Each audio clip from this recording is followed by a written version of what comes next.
What's up, guys? Welcome to episode 7 of the Elephant Wire Podcast, the show where we break down song lyrics but don't play you a damn second of the song because major labels are thieving babies that would sue us up the ass.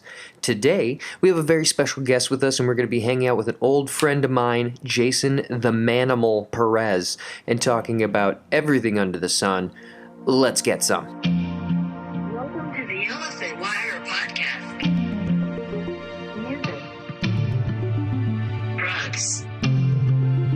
Laughter. Lyrics.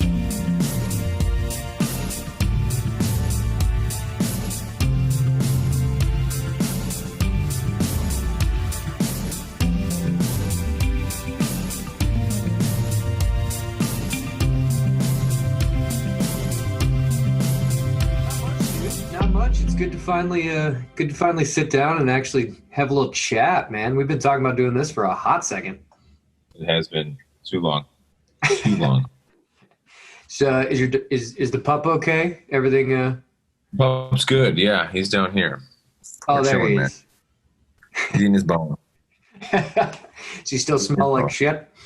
Yeah. Dude, I turned around for 1 second as usual, right? Right. And I mowed the lawn, dumped all the stuff in just last night or yesterday, and it rained a lot overnight. And so I'm dragging this thing out to the front thinking, it's really heavy. I should just dump the water. This is pointless to do this. So I dump it and drag it out to the street, right? Come back, and I don't see him rolling around in it, but he's just covered head to toe.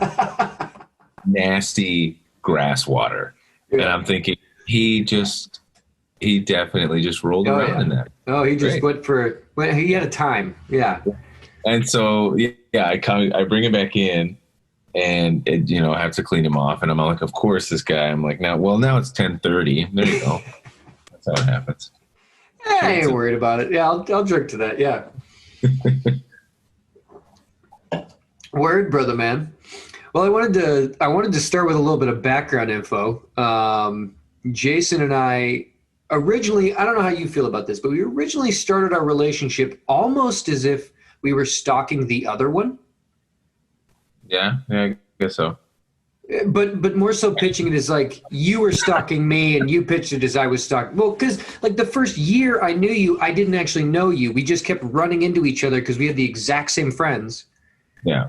We just never met, and it would just always be like, oh, great, this asshole's here. And you'd be like, great, the fucking little munchkin's here. Awesome, perfect. Back again. That was a crazy, awesome way to start our friendship, because the day we actually legit met, we were like, oh, sweet, we're tight. Awesome. Okay, cool. Yeah, now we're bros. Yeah. Which I get the feeling that happens a lot with guys like you and me, because we're people persons. So it's pretty like instant brotherhood, The first time I remember seeing you was, oh man, it was right off of Silver Glen, but I can't remember the name of the little subdivision. But it was downstairs in the basement of some dude's house that Mario's place. That's exactly who it was. Yeah, it was in Mario's place. Yeah, I can't remember why we were there or what. I think we were picking some. I was with Matt, and we were picking something up. That's all I can remember. And then you and Matt were going to go hit the bars, and so Greg and I were like, "We'll come." Yeah, I remember that absolutely. We went to filling station. Yep. Oh yeah. Yeah, we went to filling station. Yep. That was a good time. No, it's not. That's probably over 10 years, well over 10 years now. It would have to be. Yeah, that was probably, that was probably like 2008 was when that happened. 2008, 2009. Probably right on. That's crazy, because it might have been 2007, bro. Honestly, because I was at Target. So it might have been it might have been 2008, because by that time Matt and I were, because this is what your listeners want to hear, right? Exactly. Well, the culmination of exactly what you were saying, like us both being persons. We're both people. We're both humans that do the things that we humans do. I think one of my favorite stories about us is after your wedding, you were like, "Oh, I'm so sorry, dude. I don't feel like we got to chill out a lot." And I was like, "No, my bad, dude. I was working the room." And then after my wedding, it was the exact opposite. I was like, "Oh, sorry, dude. I don't feel like we hung out very much." You're like, "That's cool. I was working the room."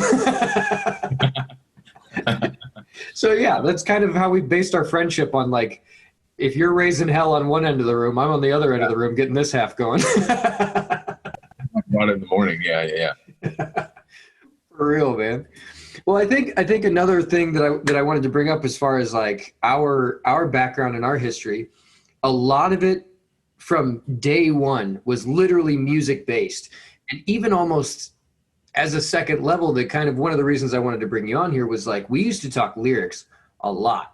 And one night specifically stands out. We were at Stavi's house while he was out of town, and you and Hayes and I all sat and we literally just shared music with each other, and for hours.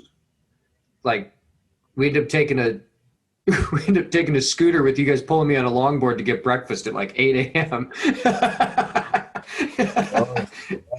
That was the night that didn't end. It just didn't. It just didn't end. And it's also, that's about the two things of that night that we actually discuss openly. That's everything. I thought of that the other day, and I was like, man, they are good people.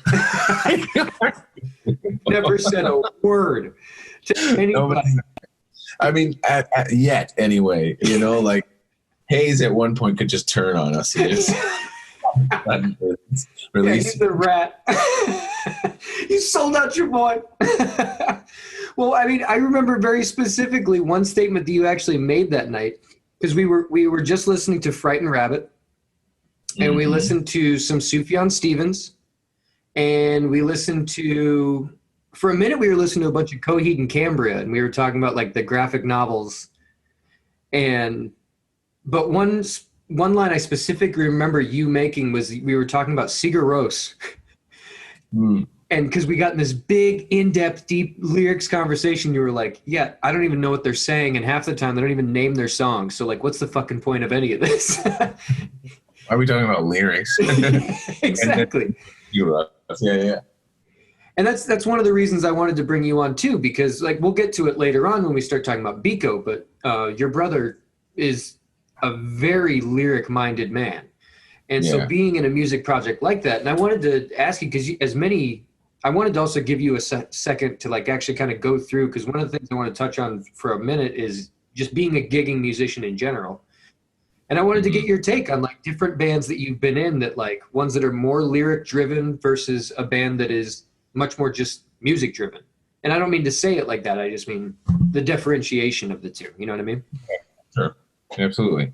I mean, honestly, I think if you're a gigging band, you're a musician that's just getting shows for the money. I mean, you're playing 3 to 4 hour shows. Right. A 2 hour show is a great night. Like, oh man, this is gonna be super simple in and out. But when you look at like the set list, it's really just covers. You know what I mean? It's sure you can choose covers that are like maybe more that might have some more depth lyrically, but at the end of the day, you're just playing covers. You know what I mean? Yeah. And for the most part, you're going to play the stuff that people want to be hearing. So it's kind of like, specifically with that question, like just in general, like I feel like when you're a gigging band, you're not, I don't know, man. And it might even seem that I'm kind of talking, some shit about a gigging band. Not at all. I mean, you're talking about the nature of the beast is what you're talking about. Yeah. Because at the end of the day, like that's, that it's fun. It'll scratch the itch for a musician, but a gigging band is never going to fulfill. Any musician knows like the passion to write music, to create new things drives you more than just wanting to play songs and be on stage. Right. Absolutely. You know what I mean? I think that'll, that desire will drive you to, whatever end, but it's still the same. You want to create something new. Yeah. But it's almost like that same thought process, like someone who wants to be a DJ. Like, are you going to play a DJ that plays requests, or are you going to play your own shit? Yeah, that's your two paths you can take. And like, maybe there is a little crossover from time to time, but like that, like, are you going to like, what kind of musician do you really strive to be? And sometimes just, whenever music is your full-time job, a lot of times you don't even have the opportunity to make the decision. You just have you have rent, you have a car payment, you have a cell phone. Like there's things you have to do to pay the bills. And that's what makes me respect a full-time musician like yourself to the utmost extent, is because you've decided that you're going, okay, I will in this area. Yeah, we're going to play a bunch of covers at this bar tonight. It is what it is. And you set that aside and you're able to compartmentalize, because how rewarding those other times are with a Biko or like any of the other projects that you've been a part of, where it's not a gigging, band. Mm-hmm. Exactly. Yeah. So, because how many projects? Go ahead. Well, no, I was just going to say that I'm not even a full-time musician. I still have 2 other side jobs. So it's are music related? Huh? That are music related, correct? No. I mean, okay. one of them kind of was, but then now it's not. I work for a school, but we work with kids that have graduated, but they can't necessarily live on their own yet. Okay. So we train them on life skills, Okay. that kind of thing. But I had originally gone into the school with the idea that I was going to kind of maintain the studio program. And it was the privilege to, go and write songs and just even hang around and, play some music for a while, whatever it is. Exactly. But it was fun. Yeah, no, for sure. That's definitely what I went there for. But anyway, I feel like, to really go full-time musician, there's no choice. Yep. Like you have to then play music in whatever medium that is being, most sold or consumed, right? In the market. You have to. So and then that's what, in today's day and age, that's really mostly what it is the mentality has switched from, being in a band and loving this passion project and really pushing it, as this, this almost, it's like being in a relationship, right? Right. Everything you do and think about. Yeah. Yeah, exactly. It's just nonstop, that thing, but it's switched from that to, I'm a musician who can do studio sessions, who can do live stuff, who you can call and I can play a show at the last minute. I can find other musicians to fill any last minute gigs, blah, blah, blah, Yeah. And yeah, so it's you have to do that if you're going to be full-time. You know what I mean? Yeah, exactly. That's, I help out with that a lot, but I definitely don't, in terms of full-time, man, I mean, with 2 other jobs, it's just hard, it's hard to find that. Sure. So and for example, I don't even play, any gigging stuff anymore. I don't do a lot of, 4-hour shows where we're playing through, to top 40 kind of stuff. Yeah, exactly. Yeah. Now, I mean, it's funny that you say that about being a fill-in musician, because the other night when we were talking, you actually had one of those nights where you were offered to play drums, and you called me, or no, you left me a voice message in text message. You're like, "Sorry, bro, I got to make money." I was like, "Make that fucking money. You kidding me right now?" Yeah, go play drums. That's so funny too, because but exactly, because and then again, I can never turn it down. I'm not again, this is the band that last year I had just stepped away from and was like, "Hey guys, you're booking a lot of gigs and it's really cool, but I just can't keep up." So, right. See you. So, and it was obviously a good, exit and no bad blood, nothing like that. Well, cause obviously Colin's in that band, and we'll get into that, but anyway, so, so I, you guys are doing too much. I can't really be there for that. But then, if they're going to offer me stuff just randomly, I'm like, well, I'd love you and I'd like to do a podcast. But. No, dude, I was loving it. I wasn't even going to bust your balls over that. That was good times. If anything, my wife wasn't pissed because we didn't rush home from dinner. There you go. That's awesome. Well, I mean, so I'd actually prefer to get into it sooner than later, and that's absolutely one of your passion projects that you have going, which is Tunes for a Minute. Mm. And I absolutely wanted to get into this because this is another one from its very get go. You and I had this brainchild that spun out of control so fast that started at this like pure little idea that was going to be so much fun, and we absolutely could have done it in our downtime. To literally, we were talking about like buying a warehouse and like, and like The original idea is full-time jobs, living on site, like like so 2 months.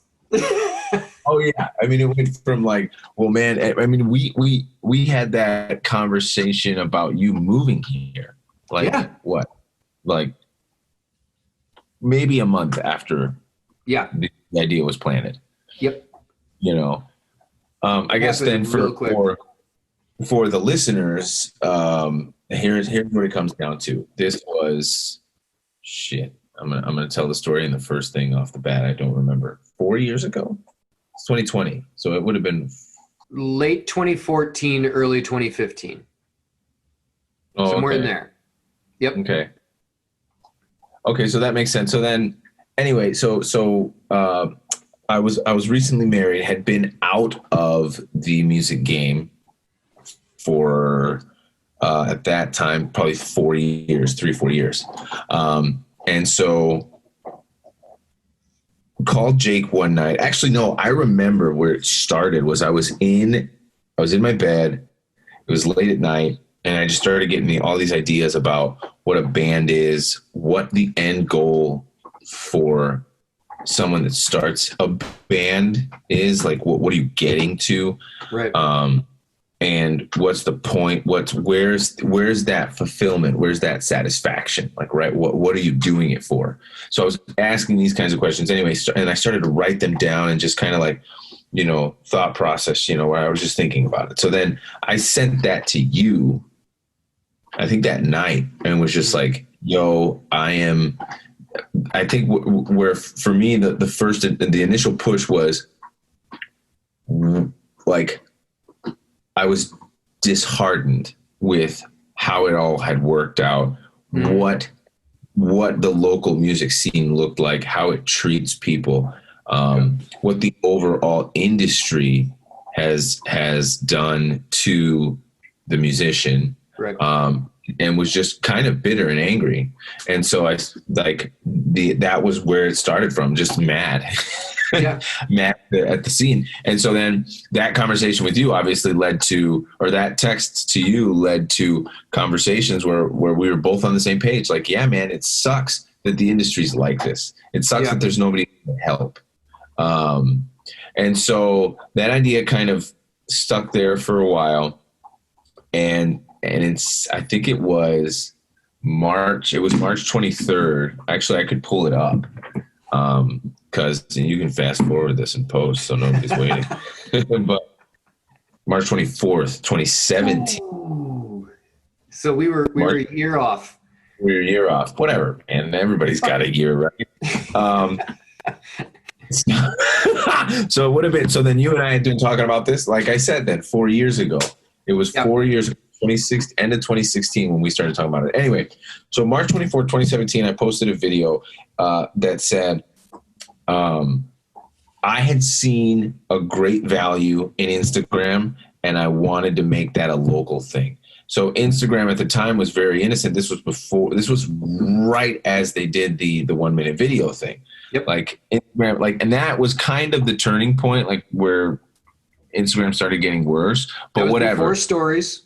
Exactly. Yep. Mm-hmm. And so I had realized that there was just a gem because people were like, when you just think of like niches, and how much they help, and how much like drummers on there will talk about what equipment they've got. They'll talk about how they record. They'll talk about how they play, what their inspirations are, concepts, and everything. And it's like you're getting all this really good stuff from this online platform, but you you don't have any of that on a local level. So that was March 24th, 2017. That's what I posted.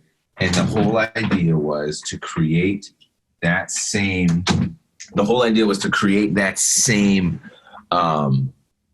vibe of helping each other out on a local level. Yeah. And that was it. That's where Tunes for a Minute, I guess, was born, which turned into, so now it went from just a video thing, an idea that I had, to Tunes for a Minute was write a 1-minute song with random musicians, record it, put it up. That was it. That was it. There was no other idea outside of that. Yeah. I was like, as we talk and hang out, I'll start to figure out what to do. Yeah. So here we are, realistically 2 years later in terms of like getting to work and working on it, but no longer doing the video idea. The video idea turned into a podcast, which we no longer do. But then the podcast turned into booking shows. It turned into events. We do events. We produce events. It turned into getting discounts at certain studios for musicians, and just now producing videos. We're working on our second video with a band, where we're shooting a whole live thing. We're doing kind of a documentary style of a 10-year anniversary for one of their albums. So stuff like, longest answer ever, but essentially, it started with just me being angry, just being like, man, why doesn't the industry really work for musicians? And the first place that we realized that we could help was the venue to musician relationship. Yeah. That's why from podcasts, we went to kind of, we don't like to call ourselves booking agents, but it's essentially what we've become. You know what I mean? Like, we've got contracts with a few different bars and we provide entertainment for those places. And,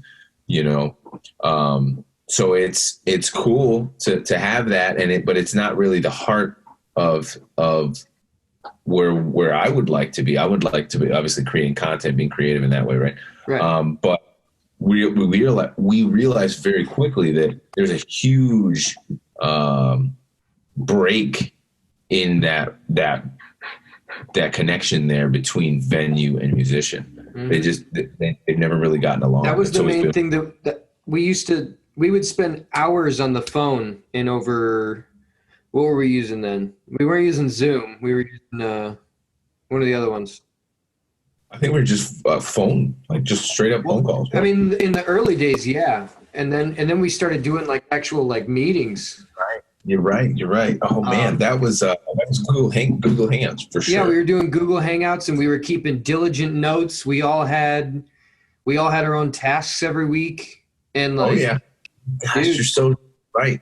And but the entire way, everything that original idea spiraled and was at one time going to become, at its fucking core, and the core just burned hotter and hotter and hotter as everything grew around it, was literally that. It was just like, fuck what this scene has become. Like, it's so difficult out there for a local musician to have any support. Any support at all. Any kind. You're out there alone on an island. And that's even like to this day, that's a huge part of what we're doing for this podcast, is like, from day one, I was like, we are going to support local musicians, and that's the fucking end of it. Honestly, it's kind of funny how that small of an idea can really consume you and then snowball into something cool. Because again, that's what Tunes for a Minute was, obviously, because you and I were like, we were like this when it was birthed, right? But all it was supposed to be was content for the artist. That was it. I just wanted to make a cool video with an artist and make up a 1-minute song. And then that turned into so much like that. Because you meet artists and it's the same thing over and over. Well, I have trouble with venues, right? So here's one of the breakthroughs that we had, right? We're sitting down with a guy and he owns two bars at the time. He's opening a third, and then he's got a connection and part ownership with a guy that runs like 3 different bars, right? So there's 5 bars on the table, and there's a 6th coming. And one of their biggest questions was not talent, not what it's going to cost, which is the first thing you would think, right? That we're good, or like the talent we're going to bring you is always going to be good, and it's going to cost you this much. They didn't even care about cost. All they wanted to know was how many people the band would bring, right? Because that's the age-old question. Here's the answer to that question. And we stumbled upon this and thought, of course, like it's been right there in our face the whole time. You, as a business owner, you put all this work into opening your shop or your bar, your restaurant. And through all the blood, the sweat, and the tears, all the planning, everything that goes around creating a business, your staple, your foundation of marketing was the local bands you would bring in. So then you've already lost. So then, as a matter of fact, Mr. Business Owner, we don't want to play here. If you expect out of all the money that you put into this, you poured all this money into this place, and your only go-to-market was going to be local bands, that was it. Like, well, then why would we want to play here anyway? And then, so it's more of a, obviously a harder sell, but it's like, dude, this is a mutual thing here. Right. Like, we're going to bring the people that we bring. And if you have people here, we can promise you this, they'll come back. Yeah. They'll come back for the next. And that's it. So there's those 2 things combined. And I feel like that alone has given us just such a better relationship with the bar, to be like, dude, we understand that you are just like any other business in any other market in the United States. And you're just over here going, hey, come over here, spend your money with me. Yeah. Spend your money over here. So we will do our part in, creating quality promotion. We'll do our part in pitching it, on multiple platforms, blah, blah, blah. We'll do that. But you can't say that your marketing plan is us coming in and yeah. You should have people here already. And it's so funny how that ends up exactly. That was your job. Yeah. And it's so funny how that, like, how much of the things like that end up, like, without someone like you that is in the middle going to bat for the local band, how many cats out there possibly even listening to this right now have had to do that themselves to the bar owner? Mm-hmm. Like, all they're doing is like, look, if you've got people here, I'm going to fucking keep them here. Like, cause like, I know I'm good. And if you put me on, then I know I'll keep them here. Yeah. They end up standing there having to explain to the bartender or the bar owner, like you said, like, yeah, your marketing strategy sucks. It's not on me to keep your business afloat. Like, it's not my job.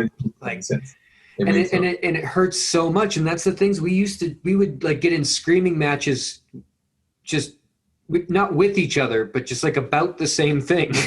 Yeah, just angry about what was. So angry because like it is not what local musicians should be going through. Local musicians should literally just be supported by their community. It should be the end of it. Yeah, I mean, it's like any other art, but it's interesting how music has been put in this different category, as though it wasn't. I mean, it is art, obviously, but it's like it's put into a different entertainment category that doesn't necessarily, mean it's authentic and genuine and passionate. I don't know. Maybe I'm just talking shit now. Look at this guy's driving. And that's another thing that local musicians have to take to the table when they're pitching themselves, is that, like, being taken seriously. A cat with a local musician that's just like some cat with a guitar who's doing covers and he's doing them well. He's bringing a loop pedal. He's going about it in every way that, he's actually bringing an entertaining vibe, and it's just him up there, Yeah. He's having to stand in front of a bar owner or a club owner or a venue owner and have to explain once again, like I said, like why he should be taken seriously. Mm-hmm. And it creates this entire thought process that like it ends up defeating a lot of people. It really does. Yeah, absolutely. Absolutely. It's well, and a lot of it has to deal with like the artist himself, right? Musicians can't, for the most part, activate the the business side of your brain. I don't know if it's left or right, but they can't seem to do it. It just seems like when you're focused on art and creativity and being in the space and letting it become, what it is and creating this new thing, you lose yourself so much that you kind of, you don't have this other grip on the reality of what it takes to maintain that, So you get to a point where so what you start to find is artists who are sick and tired of creating and then pushing and selling. Yeah. There's that gap, so you're creating and then you got to push and you got to sell. So right here in this transition, right, where artists go, oh, wow, this is fun, but like we can't be in our basement the whole time. There's hundreds and thousands of artists that are traveling this path. Mm-hmm. And they hate it with everything that they are. So it's like, hey, we've been able to step in and say, forget about getting over here. Mm-hmm. We'll make it look good. We'll make it presentable. We'll write all the correct words. Right. Don't worry. Yeah.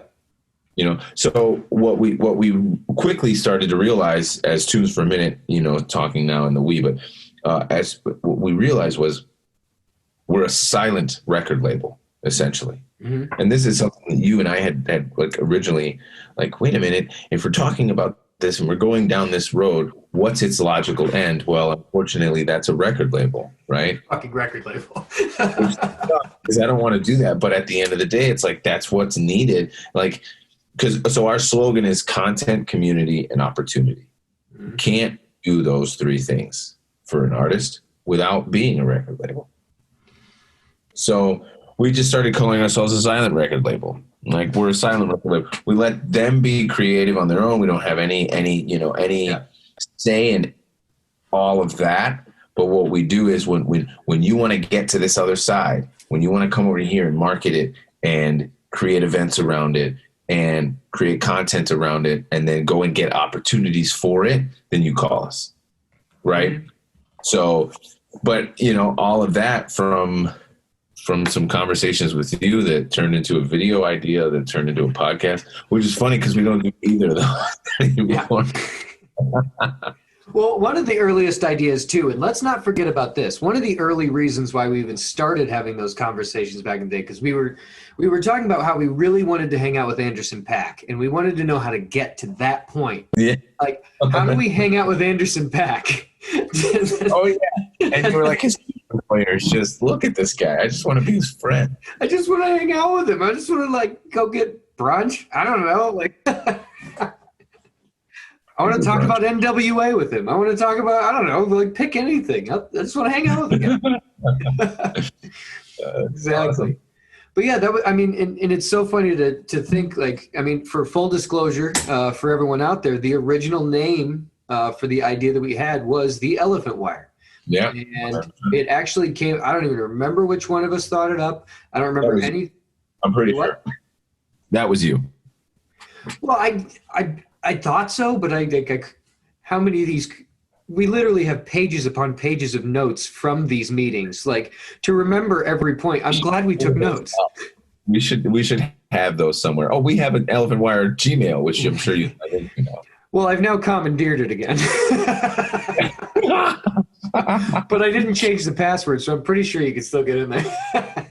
Oh, I think I remember it too. We got to find that. I go in there and look for that because, dude, that is the best. Oh, it's fantastic. Best. Yeah, it absolutely is. And it's so funny how the idea started as that. Is like, we wanted to be a resource for local musicians. All right, we want to make content for local musicians. Okay, cool. Well, we don't just want to make content. We want to give them a space where they can greet each other. Okay, cool. And then that's how it went from being a sometimes live music venue / recording studio / practice space. Well, and the funny thing is that's the hardest one of them all to pull off. Yeah. Like the honestly, the second we started talking liquor license, that's whenever I think we all went. Never mind. And it's not even, not even the liquor license. It's just the cost, the overhead, right? Because at the end of the day, you need a certain amount of people in there every single day. Right. And I remember we talked a lot about that. So then we were going to bring in a coffee shop that would be there 7 days a week. Exactly. That would be open all the time. All the time. And I think from the brick and mortar conversations that we had of the idea, I think the best one was the gym for musicians. If we could pull it off somehow. But you know what's interesting is there was a place in Aurora. Oh my gosh, I can't remember the guy's name. But Back Third Audio or Third Fire, Back Third Audio or Third Fire. Anyway, I can't even give a proper shout out. But Aurora, we'll find him. Don't worry about it. Studio in Aurora, Illinois, and the owner had this idea of like a subscription program. So the musician comes, they pay us, a monthly subscription. They get to use the space for a certain amount of hours. They just have to book it. If it's free, they can go in. They can pay for an engineer, or they can bring in their own engineer. They can use the equipment in the studio, that sort of thing. So it's a great idea, and it's along those lines of what we were talking about. But it's conceptually, it's great, but I feel like in practice, there's certain things that we just don't think about. So it's like really what it came down to for him, I believe, was the equipment and just like the using and abusing of this, this stuff that's really not made to be commercialized. You know what I mean? You're not supposed to have hundreds of people using, compressors and interfaces and this sort of thing, so it's like, that, and the microphones and just all that equipment that can just be destroyed, and then there goes all your profit. So it's like, I don't know, it's this weird place. So that's why for us, for Tunes for a Minute, it was events and venues. So focusing on events, which in turn gives us our own revenue stream. We're creating it out of nothing for artists, but then focusing on the venues and the fact that we want to repair that relationship. And so that's why it's like, okay, brick and mortar is a great idea, and the gym for musicians sounds awesome. It's still that's like to this day. Dude, I would love to have that. Like, imagine you had a little fob. You just beep boop, walk in. You've got videographers and photographers and producers and coffee shop and a stage for photo shoot and of course. Who wouldn't sign up for that? But yeah, it's like, we realized that to really build a good network, right? Self-sustaining, really. You need to first and foremost establish an artist and venue relationship that benefits both parties.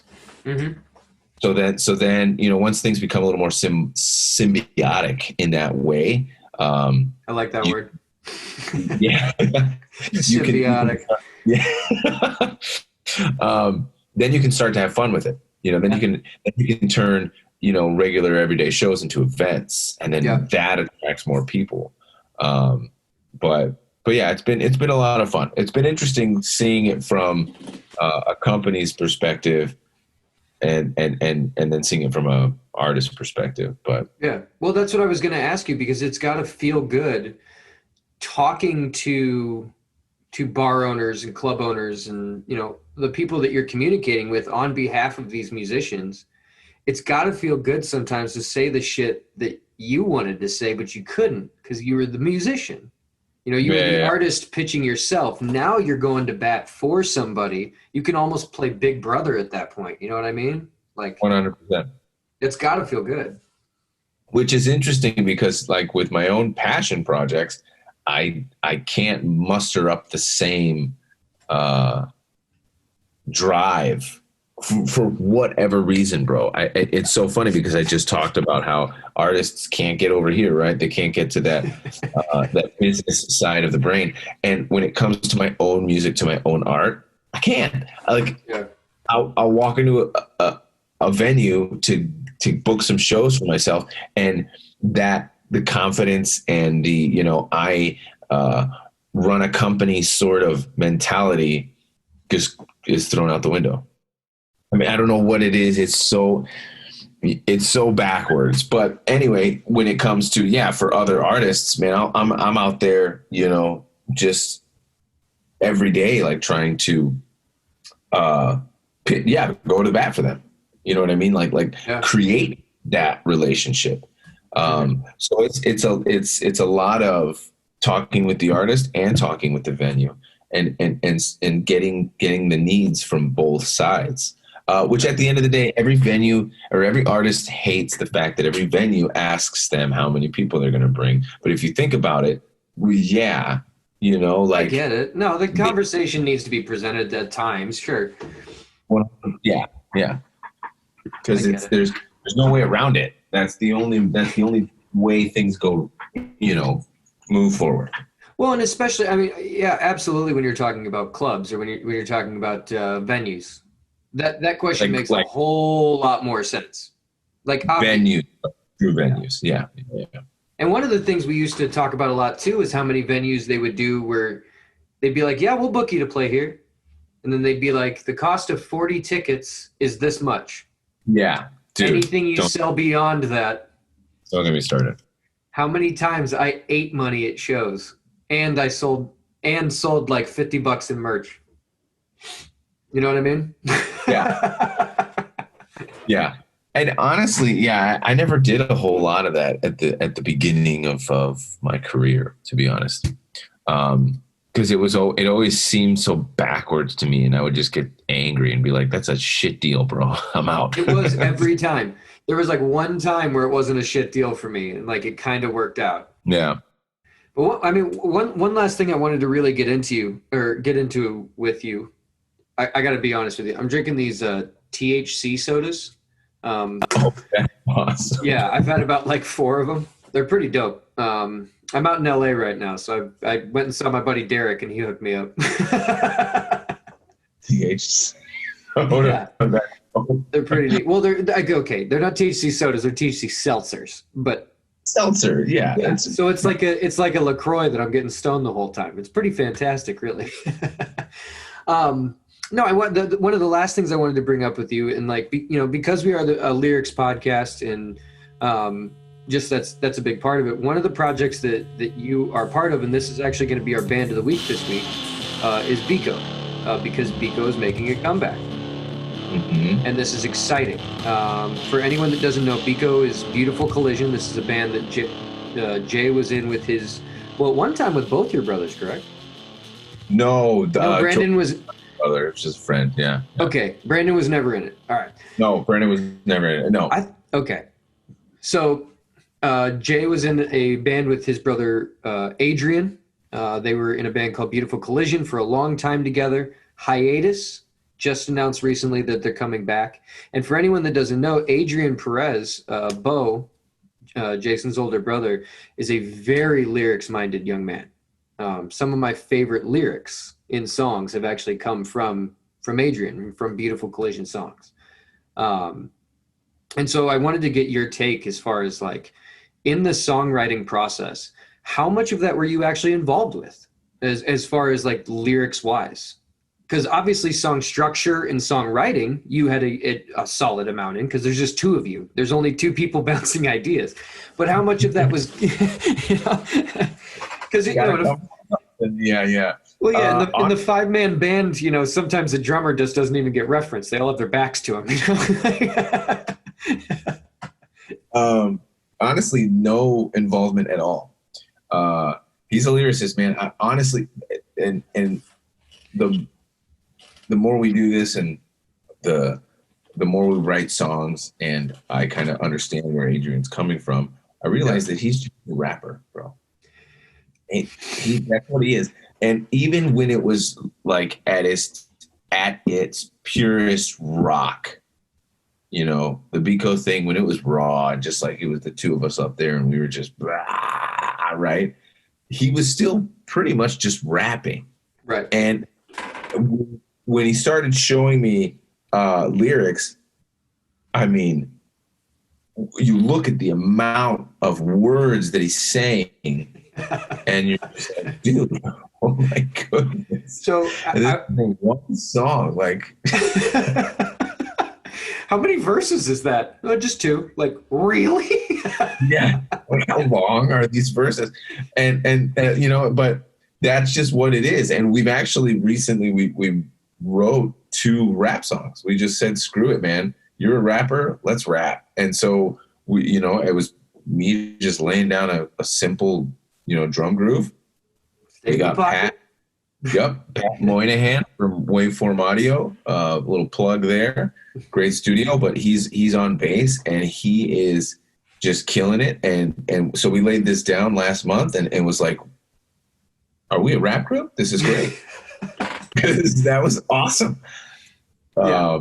I wanted to get your take on this because I've been actually preparing this for a minute and I wanted to save it for right now because I was going to describe Adrian Perez. I was going to describe Bo, and you just let me know if this is on point or not. I was going to describe him as the Bob Dylan of Zach De La Rocha's. Oh, that's pretty good. I would agree. I would agree wholeheartedly. Yeah, he's there's as much energy there as Zach has, and he's just as crazy as Bob Dylan. I think it's the broodiness that just sells it. Broody. It's broody, yeah. It's over the top. That's awesome. But yeah, no, I would agree. That's Adrian for you. It's too much, man. Well, right on, brother. Well, at the same time, I mean, I would love to give you a chance to pitch Biko, you know, like as far as, you know, we always do our local band of the week. What's Biko all about? What is in the future for you guys? What's the plan at the moment? So, I mean, Biko is all about what's going on in the room. And, love it. You know, just vibing with people that you're playing with. And well, like you were just saying, you guys have almost like, are we a rap group? Like, you're just taking it as it comes. Like as I'm saying this, what's the plan? You guys don't have one. It's weird. Yeah. Because I was just talking about this the other day with Adrian. I'm like, dude, all day long, I spend my hours just thinking about how a band can market themselves. What's their message? What's their brand? What's their, you know, logo gonna look like? What's their band name and all? I mean, all of it, right? You just kind of try to wrap it all in. But for my own band, I'm like, I don't care, man. Because the music satisfies me so much. Just playing it and doing it makes me I'm fulfilled. Mm-hmm. And so all the other stuff, I'm like, cool. I mean, I'm going to get it out there. Obviously, we're gonna put effort into getting it into people's hands, right? Right. But it's definitely not the same as when I approach a band with Tunes for a Minute. But anyway, yeah. So there's not really what? Go ahead. Well, no, I was just saying. I mean, you were referencing that earlier. I mean, like the way you compartmentalize the two. Yeah. And it kind of brings to mind that, like, I heard at one point, and I wish I could actually quote the person, but it was so long ago, and like it stuck with me for so long, I've almost claimed it. But like, art is supposed to be selfish. Like, that's the fucking point. It's supposed to be narcissistic. It's supposed to be selfish. It's supposed it's not for anyone but you. If someone else finds joy in it, dope. But like true art at its base form, like that's actually what it's supposed to be. And like, so the way you compartmentalize, you know, when you're doing Tunes for a Minute and you're talking about another band or pitching another band or selling another band versus when you go to make your art. And they're two completely different things. And that's why it's so important to have something like Tunes for a Minute around that is going to bat for local musicians so they can stay compartmentalized and they don't have to think about it. Yeah. I'll take it from here kind of mentality for sure. I mean, and I agree. that music in a way is narcissistic, or art in general is narcissistic. But I think at the end of the day, we were built to praise a thing, to lift up a thing, to admire a thing. Mm-hmm. So everybody in their life has to have that thing, right? Like there's sports fanatics who are just all about sports, right? I mean, that's all they talk about. They eat, breathe, they sleep with it. They love it. And so it's like, that's what fulfills them. Mm-hmm. There's all kinds of different, people and that have different, desires, whatever. So for me, I think it's just so, in the doing it, we're now both more mature. We both understand what we want, and so in doing it, it's almost enough. So it's like this weird, like we're really doing it for ourselves. Then obviously, I mean, because I could just as well, just never even put it out and still feel that, like, wow, this is great. Yeah. So I don't know. It's cool, man. Art is cool. It is pretty rad. It's one of my favorite things, if not basically my driving force. Exactly. Well, Jay, it was fantastic having you on the podcast. We're pretty much going to call this the first installment of many. This is more just a meet and greet episode with Jason. We're going to have him on quite a bit. Is more so next episode that we have Jason on, we're actually going to try to get into some more in-depth things as far as like what a local band can do when no one is going to bat for them, and like little tips and tricks that we can talk about what can work, what doesn't work, what should never work, and somehow does work. So that's some of the shit we're going to talk about next time Jay's here. Who knows when that'll be? We'll make it happen. If it's something just like a quick chat, we'll make it a mini-sode or something and go from there. But I like the mini-sode. It's cool. Oh, for sure. For sure. Yeah. I'm trying to figure out when the first one will actually be, but I don't want to get too, we released at the time we're recording this, we've released 3 episodes on the podcast. So I don't want to get like super, super ahead of myself. Right. So, but this is, I believe the episode we're recording now, I believe this is either episode 5 or 6. It's tough to remember. Because I've recorded them all over the fucking place, dude. Like I've recorded episodes that aren't coming out till 2021 at this point. Yeah, we're all over the place. Our asses are hanging out, but we're having a good time. It's been fun. Yeah, we are. But Jay, it's fantastic to have you on. Like I said, we're gonna have to have you on back on here soon, and it's been a pleasure, bud. Can't wait to speak to you soon. Absolutely, man. Thanks. I really appreciate chilling with you for a little bit. Cheers to Elephant Wire and Tunes for a Minute. Absolutely, bud. Thanks for coming on. We'll talk to you. Absolutely. Peace.